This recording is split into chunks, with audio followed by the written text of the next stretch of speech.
ডিজিটালের বিশেষ আয়োজনে আপনাদের সবাইকে স্বাগত জানাচ্ছি।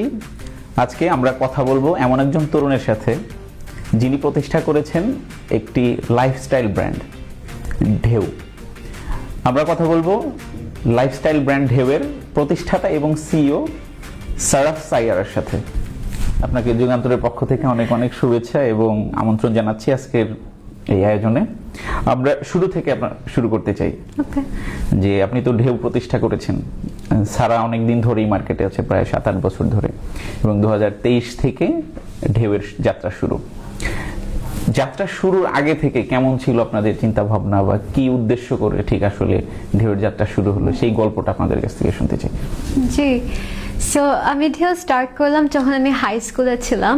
অ্যান্ড তখন থেকে দেখতাম যে আমরা যারা টিনেজার্স বা ইয়াং অ্যাডাল্ট, আমরা খুবই ওয়েস্টার্ন টাইপ অফ ক্লোদিং পরতে চেতাম, বাট আইদার আমার ফ্রেন্ডসে বিদেশের থেকে আনতো, or it would have been too expensive, মানে অ্যাভেলেবিলিটিটা অনেক কম ছিল। সো ভাবলাম যে আমরা একটা sub branch dedicated to western একটা স্টার্ট করি। ওইটাই ছিল আমাদের মেইন প্রবলেম, যে ওই অ্যাভেলেবিলিটিটা অনেক কম ছিল।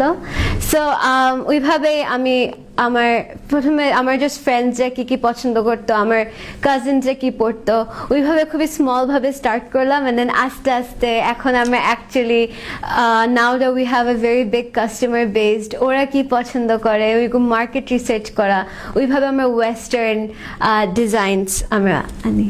ঢেউ নামটা কিভাবে এলো? সারা নামটা আমরা অনেকেই জানি কিভাবে এসেছে সেখান থেকে, তো ঢেউ নামের নামকরণটা কিভাবে হলো সেটা যদি একটু বলতে। রাইট, সো অ্যাকচুয়ালি নামটাই তো মোস্ট ইম্পর্টেন্ট থিং, ওইটাই তো আমাদের আইডেন্টিটি।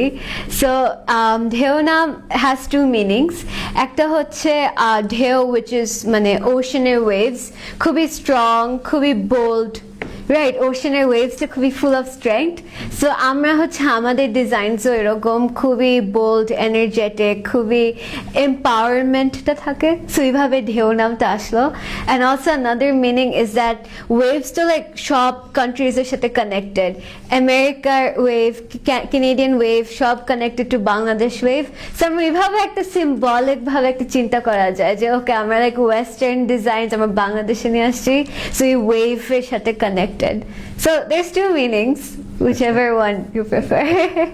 ওকে, আপনি যেমন বললেন যে এখন ঢেউয়ের ভালো একটা কাস্টমার বেজ আছে, আপনারা কি মানে কাস্টমার টেস্টিমোনিয়ালও নেন, বা কাস্টমারদের ফিডব্যাকটা ঠিক কিভাবে নিয়ে থাকেন, যে কাস্টমাররা স্যাটিসফাইড হচ্ছে বা হাইলি স্যাটিসফাইড হচ্ছে?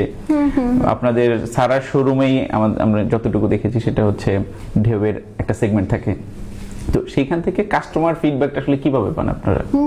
নো, ডেফিনেটলি আমাদের মোস্ট ইম্পর্টেন্ট প্রায়োরিটি হচ্ছে কাস্টমার্স। আমরা তো মানে ওদের জন্য ওই প্রোডাক্ট এন্ড সার্ভিসটা প্রোভাইড করব, ইটস ভেরি ইম্পর্টেন্ট যে ওদের ভ্যালু পাই। সো আমরা সোশ্যাল মিডিয়াতে লেটস সে ইনস্টাগ্রাম বা ফেসবুকে আমরা লাইক লেটস সে ডিএমস গুলো চেক করলাম, ডাইরেক্ট মেসেজের মধ্যে যদি কেউ কমপ্লেইন করে বা কেউ যদি রিটার্ন দেয়, কেন রিটার্ন দিল, হোয়াটস রং, বা ইভেন আমাদের শপের মধ্যে আমাদের সেলস অ্যাসোসিয়েট জানায় যে কাস্টমারদের এগুলো একটু প্রেফার করছে বা এরকম না করলে ভালো হয়। সো মোস্ট ডেফিনেটলি আমরা সব সোর্সের থেকে যেভাবে নেওয়া যায়, আমরা ইভেন অনেক ক্যাম্পেইনিং করি। আমরা এনএসইউর সাথে অনেক ক্যাম্পেইন হয়, তারপর আমরা আর্কা ফ্যাশন উইক লাস্ট ইয়ার ছিলাম, ওইখানে হচ্ছে আমাদের কাস্টমারদের কি, বিকজ ওইখানে তো আমরা খুবই কমিউনিটি কানেক্টেড। সো ওদের থেকে পুরো ডাইরেক্টলি শোনা যায় আমরা কি করছি, কি না করলে ভালো হয়, কিভাবে improve. So it's most definitely আমরা ঢেউ গ্রো করছে বিকজ অফ দ্য কাস্টমার্স। আমরা ফিডব্যাক গুলো খুবই ইম্পর্টেন্ট ভাবে ট্রিট করি। ওকে, তার মানে হচ্ছে আপনারা কাস্টমারের ফিডব্যাক নিয়ে বসে থাকেন না, কাস্টমারের ফিডব্যাক নিয়ে সেটাকে আবার মানে কোয়ারি নেওয়ার পরেও সেটা নিয়ে কাজ করেন এবং তাদেরকে স্যাটিসফাই করার চেষ্টা করছেন, রাইট?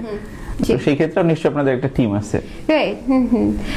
আমরা যদি মানে ওয়েস্টার্ন যদি চিন্তা করি, আমরা তো অনেক রকম ডিজাইন করতে পারি, বাট ইট অলসো ম্যাটার্স যে মানুষরা কি কমফোর্টেবল নাকি, কাস্টমার স্যাটিসফ্যাকশনও তো ইম্পর্টেন্ট। সো আমরা ইভেন তো আমরা ওয়েস্টার্নের কালেকশনও আমরা রিসার্চ করি কি এখন ট্রেন্ডি, আমরা অলসো কাস্টমার ফিডব্যাক ওইটা ইনকর্পোরেট করি যেন আমরা বোথ সাইডসও পাই। মার্কেটে অনেক তো কম্পিটিটর থাকে, ছিলেন বা আছেন, ওই সময় আপনাদের আসলে স্ট্রাগল বা আমি যদি থ্রেড বলি বা অপরচুনিটি আসলে কি কি ছিল, আপনি যদি ভাবে একটু মেনশন করেন যে ওই সময়টাতে আপনাদের যাত্রার সময় স্ট্রাগল কি কি ছিল, সেটা আপনারা কিভাবে পেরিয়ে আসলেন? আমাদের মেইন স্ট্রাগল আই রিমেম্বার ওয়াজ আমরা আগে আমাদের সোশ্যাল মিডিয়া পেজ আমরা হচ্ছে সারের পেজ দিয়ে ব্র্যান্ডিং করতাম, আমাদের নিজের ইনস্টাগ্রাম বা ফেসবুক কিছু ছিল না। সো ওই টার্গেট মার্কেটে রিচ করা একটু কঠিন ছিল, বিকজ মানে সারার একটা ডিফারেন্ট ডেমোগ্রাফিক, ঢেউয়ের একটা ডিফারেন্ট ডেমোগ্রাফিক, সো ওই রিচ করাটা একটু ডিফিকাল্ট ছিল। সো অ্যাকচুয়ালি ঢেউয়ের নেমটা মানুষকে রিচ করা, যে আমরা ইয়েস আমরা ওয়েস্টার্ন সেল করি, বাট অনেক আদার কোম্পানিজও তো ওয়েস্টার্ন সেল করে, আমরা কিভাবে ডিফারেন্ট বা আমাদের থেকে সব করে, ওইটা ছিল আমাদের মোস্ট চ্যালেঞ্জিং সিচুয়েশন ছিল। বাট রাইট নাও আমাদের আলাদা একটা ইনস্টাগ্রাম, আলাদা ফেসবুক, সো মানুষের ডাইরেক্টলি আমাদের আইডেন্টিটি দেখতে পাচ্ছেন, সো যে সারা কন্টেন্টের সাথে মিক্স না হয়ে। অ্যান্ড অলসো আমরা অনেক ক্যাম্পেইনিং, অনেক কমিউনিটি ইনভলভের থেকেও ঢেউয়ের নামটা আস্তে আস্তে গ্রো হচ্ছে। So I would say we've come a long way. ওই ব্র্যান্ডিং আইডেন্টিটি বা ব্র্যান্ডিংটা নোটিসড হতে এখন আমাদের এত বিগ অফ এ প্রবলেম না, বাট আই রিমেম্বার স্টার্টিং এর দিকে এটা একটা হিউজ একটা ইস্যু ছিল আমাদের। মার্কেটে অনেক ব্র্যান্ড আছে ইতিমধ্যে, ওয়েস্টার্নের অনেক ব্র্যান্ড আছে, সেই জায়গাটাতে ঢেউয়ের অবস্থানটা কেমন? খুবই ভালো একটা অ্যাডভান্টেজ হচ্ছে আমরা ওইভাবে স্টাইলস বানাই যে একটু কেউ যদি কনজারভেটিভ থাকে বা একটু যদি ট্রেডিশনাল, ওরাও পড়তে পারবে। সো ফর এক্সাম্পল আমরা যে একটা স্লিভলেস ড্রেস যদি বিক্রি করি, মোস্ট অফ দ্য টাইম আমরা একটা এক্সট্রা ফ্যাব্রিক অ্যাড করবো, সো কেউ যদি একটা স্লিভসও লাগাতে পারে।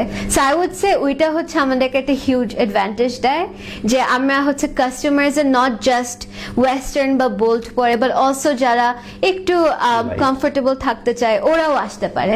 সো আই উড সে আমরা like both sides of the market নিতে পারি। ইভেন তো আমরা মোস্টলি ওয়েস্টার্ন খুবই বোল্ড ফোকাসড, আমরা খুবই চাই যে ফ্যাশন যেন সবার জন্য অ্যাভেলেবল থাকে। আপনি ছোটবেলাতেও এই মানে ফ্যাশন ডিজাইনের কাজ করতেন, কাজটা এরকম যে আপনি পুতুলের গায়ে স্কচটেপ লাগিয়ে লাগিয়ে ডিজাইন করতেন, আমরা সেই গল্পটা একটু শুনতে চাই। I mean, I think as like a little girl, সবাই তো এই ফ্যাশন, বারবি ডল এগুলা অনেক ইন্টারেস্টেড, মোস্ট অফ দ্য ফিমেলের। সো আমারও ইন্টারেস্ট ছিল।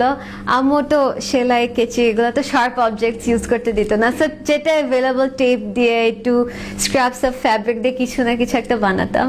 এখন আমি হচ্ছে ওরকম ইনস্টেড অফ জাস্ট অ্যাকচুয়ালি সেলাই এরকম কাজ না করে, more of so designer like brain storming ওগুলা দেই, অ্যান্ড দেন তারপর ম্যানুফ্যাকচার করে। আমি ডিজাইন দেই, আমাদের টিমও আছে ওরাও ডিজাইন দেয়, বাট আমি সবকিছু রিভিউ সবকিছু আমি দেখে নিই। ওকে, আপনি তো কানাডাতে আছেন, ওইখানকার কালচার কিংবা ওইখানকার ফ্যাশন সম্পর্কে আপনি সচেতন, সেইটা কি আপনাকে ঢেউয়ের ফ্যাশন সেন্স কিংবা হচ্ছে কালচারের সাথে অ্যাডাপ্ট করার জন্য, আমাদের লোকাল কালচারের সাথে অ্যাডাপ্ট করার জন্য অনুপ্রাণিত করছে না কিংবা প্রভাবিত করছে কিনা কোনোভাবে?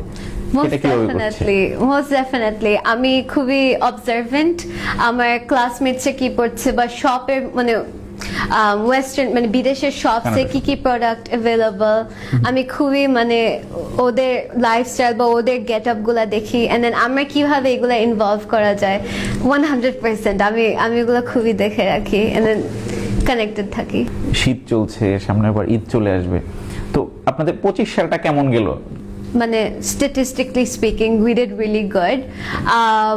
আমাদের আই উড সে স্পেশালি আমাদের এবার কালেকশনের ফ্যাব্রিকের কোয়ালিটি খুবই ইমপ্রুভড, ইভেন আমাদের ডিজাইনসগুলো একটু ইউনিক, সো ওইটার একটা ভালো আউটকাম ছিল।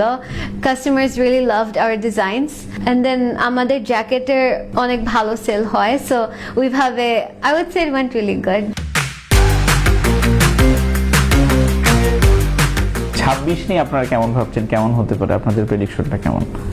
আপনি আসলে ঢেউকে কোথায় দেখতে চান 26 সালে? ডেফিনেটলি আমাদের আরেকটু ডিজাইন তো অবভিয়াসলি কিভাবে ইমপ্রুভ করা যায়, ওইটা তো অলওয়েজ আওয়ার নাম্বার ওয়ান। কাস্টমার্সের ফিডব্যাক নিয়ে আরো ইমপ্রুভ করা, তো আমরা কিভাবে আরেকটু কমিউনিটি বেসড হতে পারি, যেমন আমাদের NSU ক্যাম্পেইনিং, আমাদের আর্কা ফ্যাশন উইক ক্যাম্পেইনিং অনেক ভালো ছিল, সেরকম আরেকটু কিভাবে আমাদের টার্গেট অডিয়েন্সের সাথে ডাইরেক্টলি কানেক্ট হওয়া যায়, কিভাবে ওইটা অনেক প্রায়োরিটাইজ করতে চাই। I would say that's it. এভাবে কমিউনিটি ইনভলভমেন্টটা মানে R&D সেক্টরে আপনি একজন তরুণ উদ্যোক্তা, বাংলাদেশের অনেকেই এরকম আছে যারা R&D সেক্টরে কাজ করতে চায়, উদ্যোক্তা হতে চায়, তাদের জন্য আপনার সাজেশন কিংবা অ্যাডভাইস যাই বলেন Right. একটু যদি বলতেন। আমি বলবো যে really stick to your vision, মানে একটা ইম্প্যাক্ট ক্রিয়েট করা। I would say that would help you a lot. For example আমাদের ড্রেসেসগুলা এখন মানে ড্রেসেস সেল করে, ইটস নট এনিথিং ইউনিক, সবাই তো কাপড় সেল করতে পারে, sell করছে। বাট ইউর ভিশন যে কেমন exactly like what type of market you want to reach, কেমন কোয়ালিটি, মানে কেমন ডিজাইন, ওইটাতে স্টিক করে is really important. And also adapting with the change. আমরা যেমন ওয়েস্টার্ন ক্রিয়েট করতে চাই, বাট আমরা যদি খুবই একটা ট্যাঙ্ক টপ বা খুব একটা মিনি স্কার্ট যদি জাস্ট ওপেনলি দিয়ে দেই, that would not sell well, right? Because মানে ডেমোগ্রাফিক ইজ Niche market হয়ে ডিফারেন্ট, যাবে। রাইট? সো ওইটার সাথে আমরা হচ্ছে একটা চেঞ্জ আনা, যে একটা এক্সট্রা ফ্যাব্রিক দিয়ে দেওয়া বা একটা কোটি অ্যাটাচ করে দেওয়া, বা ওইটার সাথে মেবি একটা সেট বানানো, মানে really stick to your vision but also আরো বেটার করা যায় করা। প্রোডাক্টটা। That's really important. সারাফ, আপনাকে অনেক অনেক ধন্যবাদ যুগান্তর ডিজিটালকে সময় দেওয়ার জন্য। আশা করব আপনি আরো ভালো করবেন। আমরা চাই দেশীয় প্রতিষ্ঠানগুলো ভালো করুক, দেশের মানুষ উপকৃত হোক। জি, থ্যাংক আপনাকে ইউ অনেক সো ধন্যবাদ। মাচ। Thank you.